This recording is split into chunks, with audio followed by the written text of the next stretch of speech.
Hi, I'm Zealan Turner. I'm the Director of School Communications here at PALCS. I'm sitting here in the studio with Sharon Sedlar, the founder of Pennsylvania Families for Education Choice. Hey Sharon, how you doing? I'm good. Thanks so much for having me. Thank you. And we are here on Winging It. That was good. We did it! Yeah. You got it trending? Yeah. You got that too.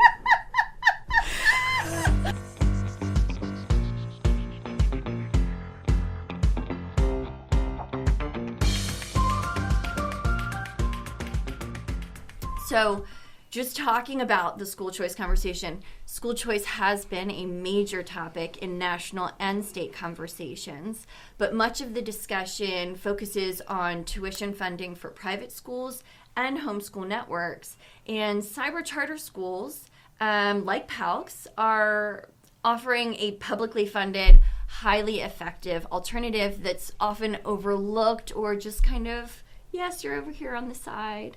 So we're here to change that and make sure that cyber charter schools are also part of this very important conversation. Sharon, as a parent whose children have benefited from a number of different school choice options, what are your thoughts on how cyber schools fit into the broader conversation of the school choice movement? We need as many special options as special children. And I think we can all agree that every single unique child is special. They are a treasure. They are critical to, the future of Pennsylvania, the future of the world. But they're our heart. Mm-hmm. There is nothing we wouldn't do for our children. And so at the heart of the school choice movement isn't necessarily... I know, you got me there. And so now you're going to make me cry. But at the heart of the school choice movement really is parent agency. We know them best. So like with my child, we know what snacks they want. We know when they walk in that door at the end of that school day, if they've had a good day, a bad day, if something's bothering them.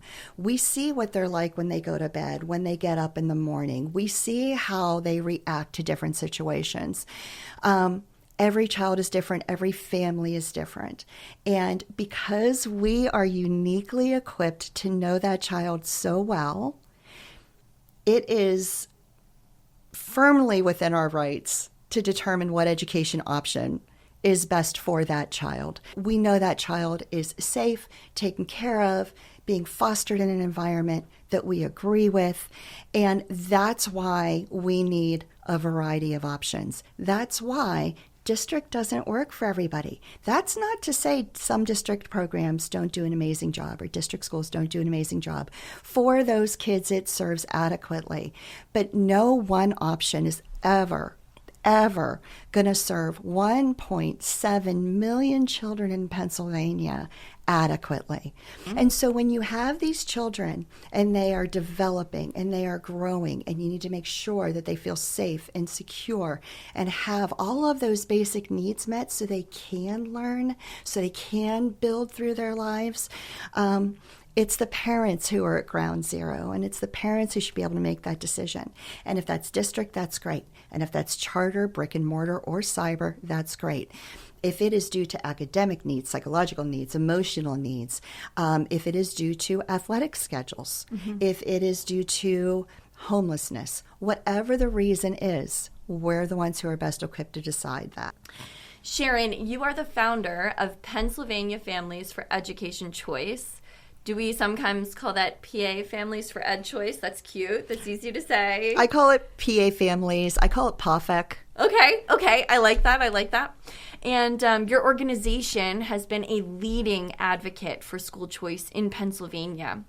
We are proud to stand alongside you and other choice advocates at the Harrisburg School Choice Rally. Some of our students were singing and dancing.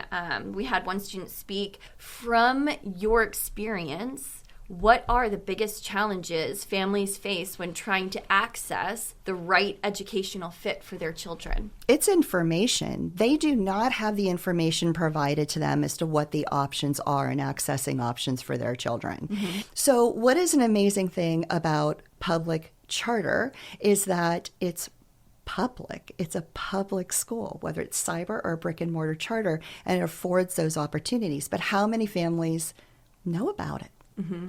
Not many.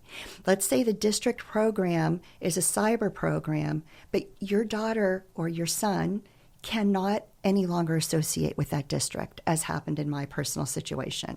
That's why cyber charter outside of district as an option is so important, because those kids can still receive the public education to which they're entitled in Pennsylvania. They don't have to go into a building if they can't, or maybe their family work extracurricular schedule requires that flexibility. Cyber charter is an amazing alternative for those parents, but they don't have the information to make those decisions. Mm-hmm. So my organization does exactly that. We broadcast the good news that is school choice in mm-hmm. all its various formats, including home education, but that's a story for another day, so that parents feel informed, advised, compelled to explore their options.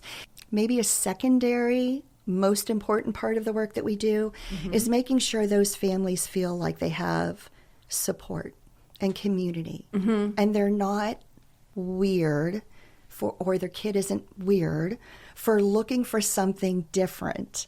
They're kids, and we need to be able to satisfy all of their needs in education.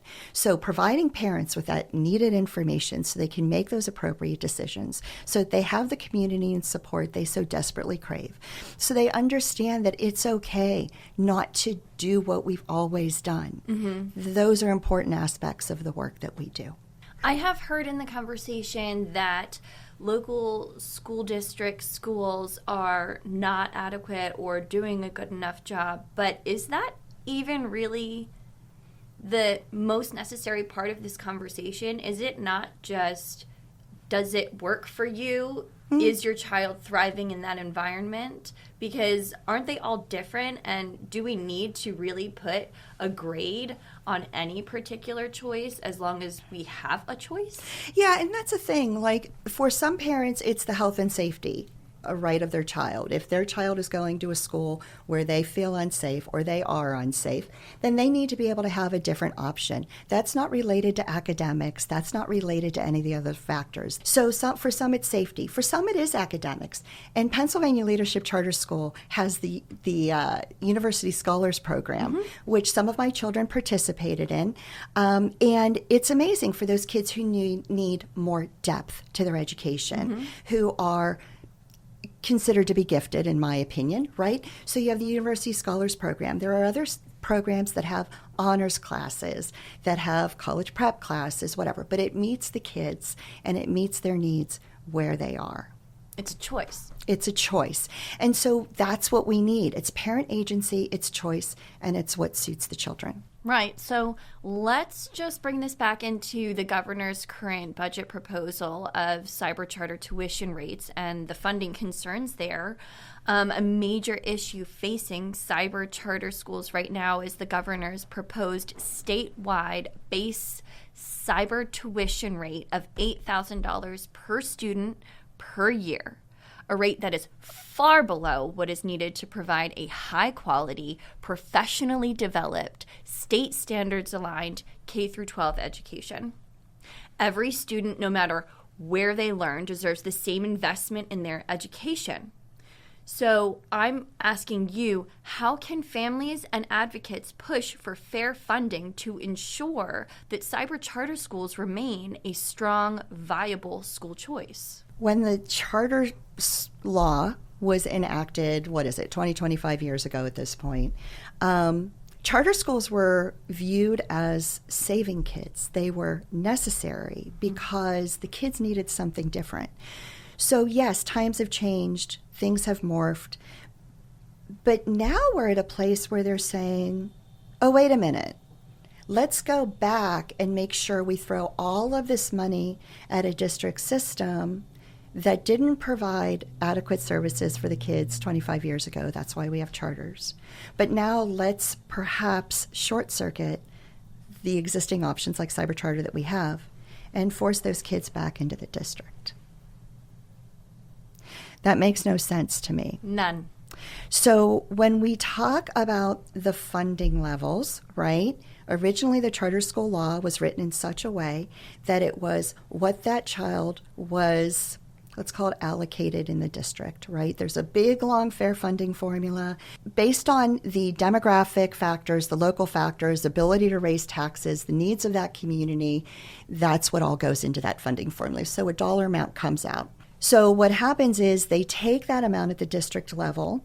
There's a PDE 363 form, right, that the district says, okay, well, we can take out these items legally permitted, right? And then the charter school is going to get the remaining amount, what they're eligible for that student's education.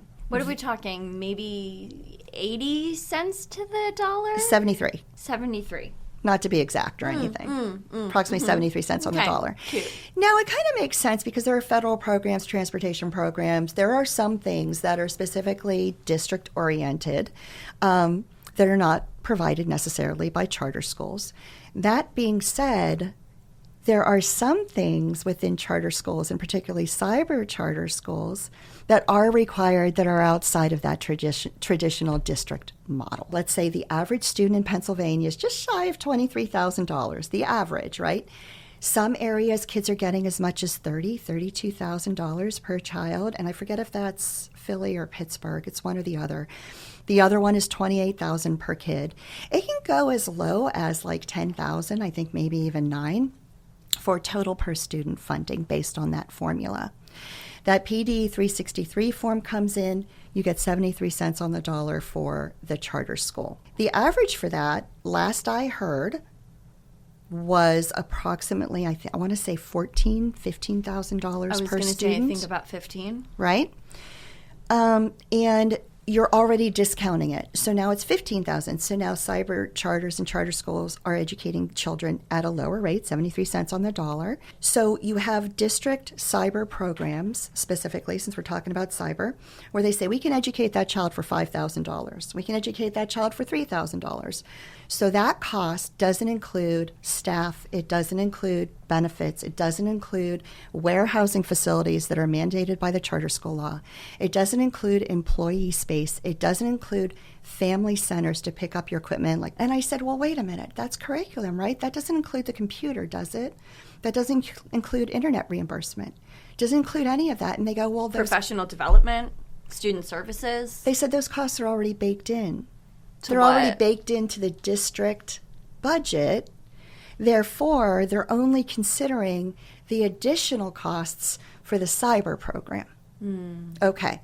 So that number, straight out of the gate, is not an accurate number. It was Representative Josh Kale from Beaver County. Hey, my neck of the woods. Then you talk about Representative Charity Grimm-Krupa. She's also from my neck of the woods, so hey to her too. And then you have Representative Brian Cutler. Not sure where he's from, but we love him as well. And so they asked some of these hard questions, and they said, how did you arrive at the rate? Well, what do you do if your child can't go to district school? What do you do if your child can't do private education or can't go to brick and mortar? And they really asked those questions. So I really appreciated the fact that they brought that information to the forefront and said, how did you arrive at this rate? They're looking at the numbers. They're worried about the details. They're worried about the data. So I would just encourage all others concerned to look at data as well. And if you can't explain it, then we have some work to do. And I think that Representative Kale, Cutler, and Grupa are primed and ready to be able to do that and have those conversations. Well, let's talk a little bit about misconceptions, myths, truths. Let's find our way through this. One common misconception is that cyber charter schools are less rigorous than brick and mortar schools, when in reality we have state certified teachers, structured curriculum reviews, and accountability measures, just like traditional schools, that we're accountable to all kinds of state standards, everything. We are a public school, so we adhere to all of the guidelines and we look to exceed them, right?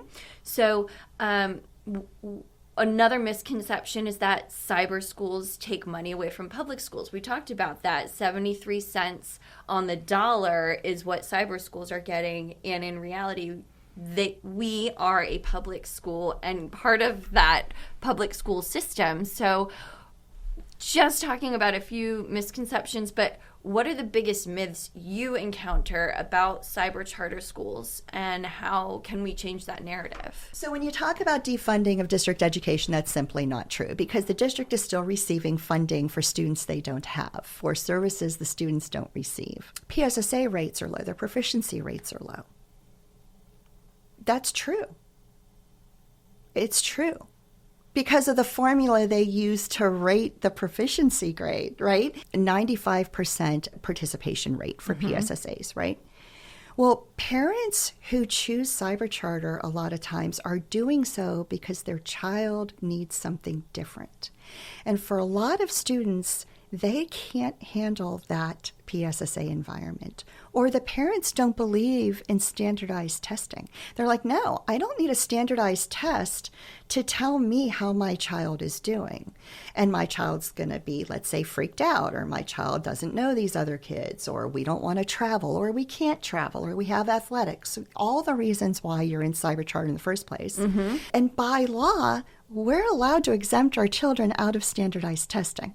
The problem with that, though, is, first of all, it doesn't show the true colors of the school when you only have some students come. The cyber charter school gets dinged for low participation rate. So if you don't have 95% participation, ding, ding, ding, ding, ding, ding, ding, and next thing you know, you're showing federal funding. Yeah, you're showing that you're low test scores. Low test scores, and then you have legislators who are saying, "Look at this, are we getting our money's worth?" Well, you are if you talk to the parents whose kids' lives were literally saved by cyber charter education. And for those parents, it's not about that test. It's not about somebody else telling you your kid is okay. It's about you knowing your kid is okay. It's about your kid sleeping through the night. It's about your kid being able to eat their meals. It's about your kid being able to enjoy life. It's about them having a life. That's what cyber charter is about. So it's so much more than testing, and it's so much more than ticking off that little "you must." We just want our kids to be kids. And we want to know that we've provided them with the kind of life that any child would want. And yes, education's an important part of that for their future, right? But they're not going to be able to learn if they're not in the right educational environment. I remember all that time that my daughter, when she was in district education, the last year that, we had to leave because she couldn't do it anymore.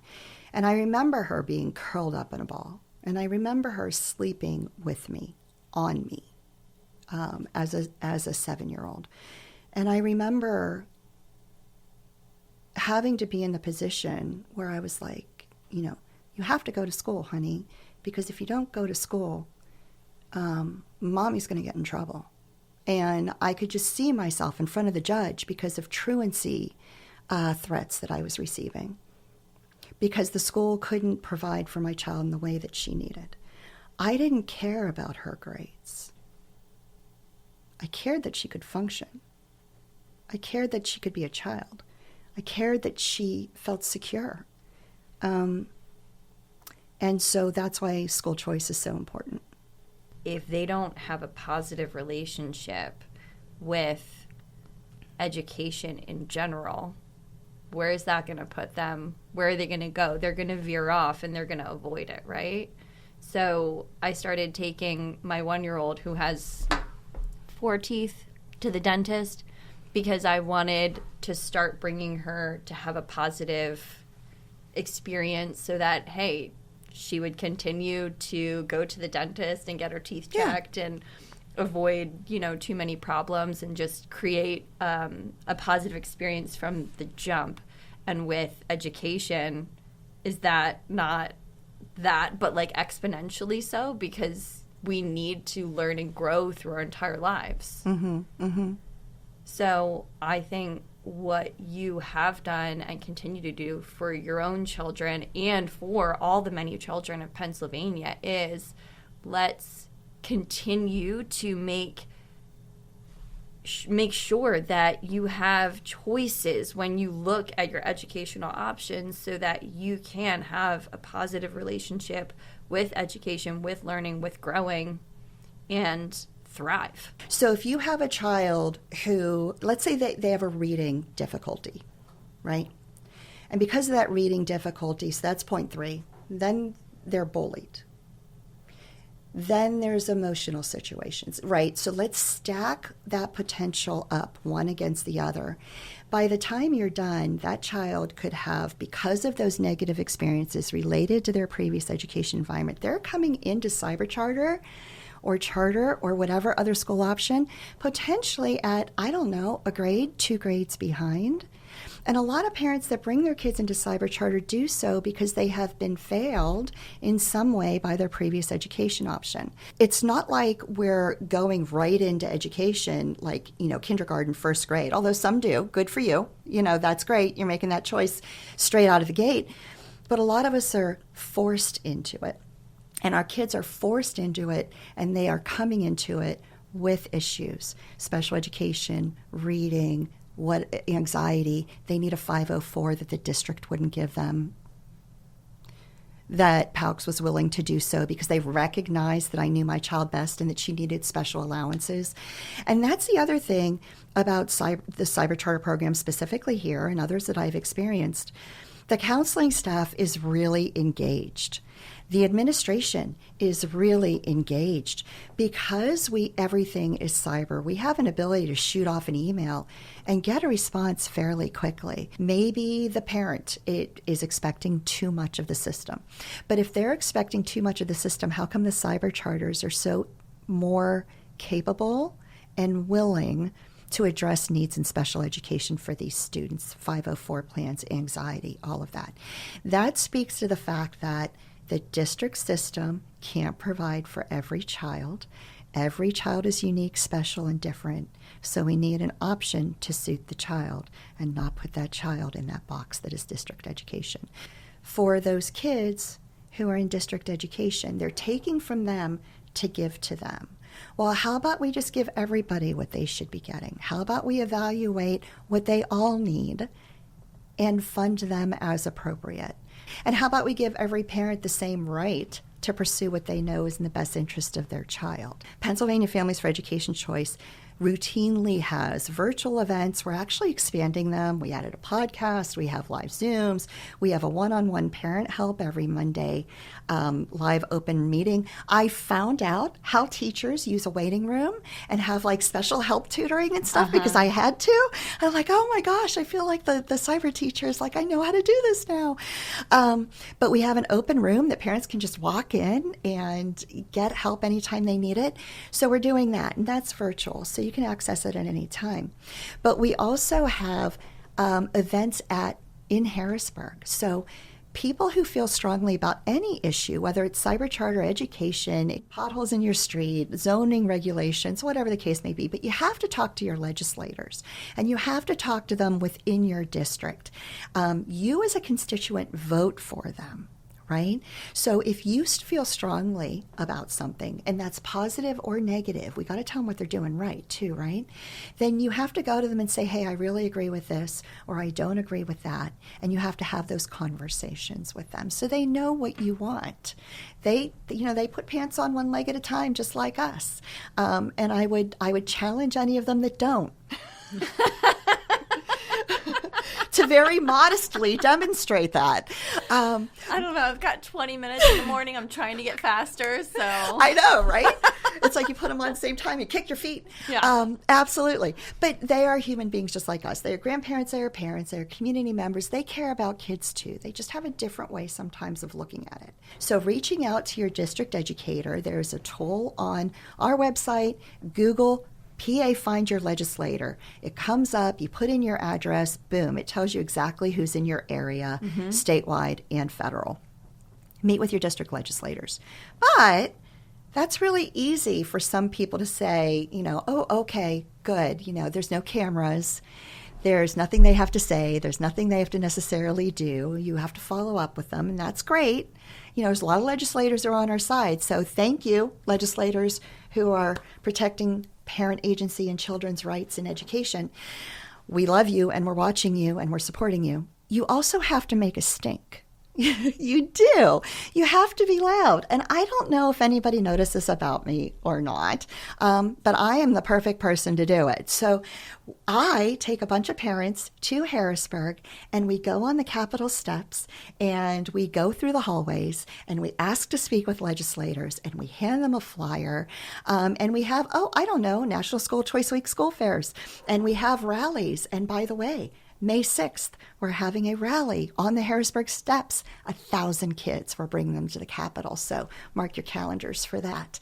But that's going to be a big, huge, amazing event where we're going to have teachers, we're going to have students, we're going to have parents, and we're going to celebrate all that is good in K-12 education, and we're going to represent for school choice. So sending an email to your legislator, great thing to do. Providing a quote to your school or to us so that we can, and we don't have to identify you. We are completely fine with you being anonymous, using your initials, using your first name and your county. Doesn't matter, just saying what's important to you and encouraging others to keep up the fight. Those are really important things. And you can do an op-ed in your local newspaper. Legislators love, depending on the op-ed, they love when they're mentioned in their local newspaper because thousands upon thousands of people read how you feel about what they're doing. And they're only 100 or 200 words. That comes very easily and very quickly, and it gets printed in your local paper, and then it gets some attention so that other people don't feel alone, so that they know, hey, there's other people just like me that feel the same way that I do. So looking ahead, what are the next big challenges and opportunities in the school choice movement? You talked about May. You talked about a rally. That's an opportunity. What challenges are we really looking to put at the forefront here? I would encourage everyone to reach out to whomever you like, just so that word gets out that you want to protect your child's right and option in cyber charter education.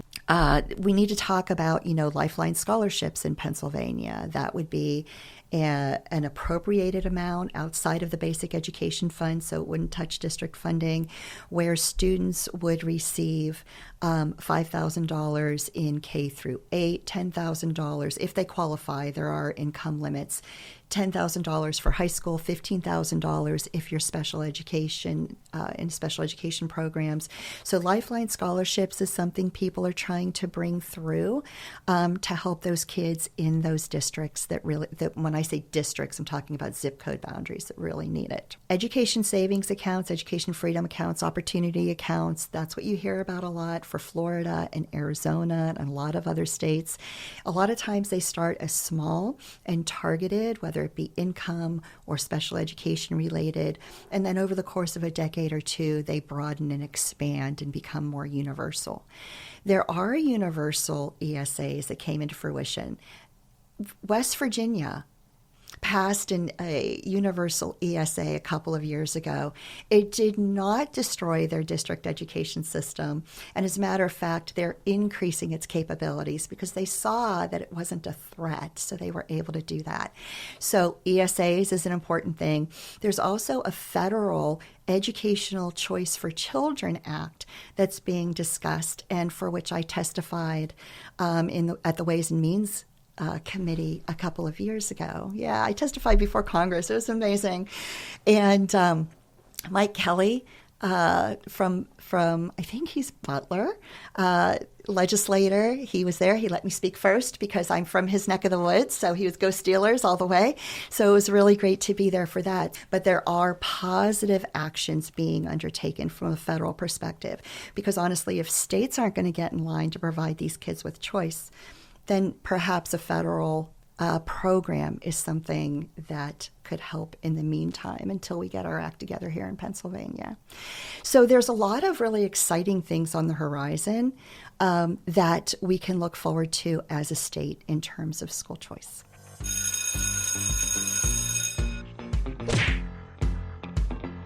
fight a bear or a swarm of ferrets? You gotta tell me why. A bear, yeah, because I don't know. I just have images of hugging. You'd hug the bear? Right? I have a mama bear tattoo here. You do, it's gorgeous. And my one daughter got a little baby bear on her hip because she's my baby bear. So I love the bear. And anytime you see my stuff on social media, it's either like a lioness with a cub or it's a mama bear with a baby bear. So would you rather be a superhero or a wizard? I want to say wizard. But I really like the cape. So, no, I don't know. I don't know. That's I feel like hard. wizards have could have like that cape situation with the hood. I'm seeing Harry Potter. That's a cloak. That's a cloak. No, I'd rather be a superhero. A superhero? What would kind? go What's there. your superpower? You know what? What was Scarlett Johansson? What was that character? Black Widow. Yeah. What was her superpower though? Because I was just like fierce. She was like a ninja. Fierce ninja. Okay, Yeah. fierce ninja. There we go. No pizza parties or no birthday cakes? I could give up the birthday cakes all day long, but don't take my pizza. Because you don't like because you don't like cake, or you don't like the whole birthday cake situation? I need pizza. Okay. Okay. That's fair. And it's got to have salty, squeaky cheese. 10 minutes late or 20 minutes early? Oh, 20 minutes early. Yeah, I mean, who doesn't need 20 minutes of their life back? If I'm 20 minutes early, like, that is a free 20 minutes that I now have back in my life to do all the things. All the things. All the things. Because we can do all the things in 20 minutes. We're moms. Yes, including getting into our pants 2 feet first. Would you rather be mouse-sized or elephant-sized forever? Elephant. Elephant? I want to roll. Yeah. You could probably get places faster. But if you were mouse-sized, then you automatically live in a mansion and have enough food for like a year. And only live a year. She's right. That's rude. I mean, elephants live like a heinous long time. And you've got the mom clutch. I mean, my gosh. It's like built-in babysitting. Whisper or shout all the time? I wish I could whisper. I wish people around me would whisper. But you can all tell that ain't happening. Yeah. Yeah. So Okay. is it a reality or a wish? If it's a wish, yeah, I wish whispering was feasible, but it is not. It also sounds cool in a microphone. Does it? Oh, you're right. Everything sounds cooler in a microphone, I'm telling you. Thank you for your time and for the incredible work that Pennsylvania Families for Education Choice, PA Families for Ed Choice, PAFAC. Yes, I'm here for all the acronyms. Education loves acronyms. Really? I never noticed that. Oh, Yeah, PSSA, CD. Everything. And we just appreciate but deeply need everything your organization is doing, everything you are doing. We'll keep the conversation going, but for our listeners, if you support school choice, including strong, well-funded cyber charter schools, stay informed, right? Contact your legislators and help us ensure that every student in Pennsylvania has access to the best possible education for their needs. Absolutely. Always follow your instincts. As a parent, always follow your gut and be informed.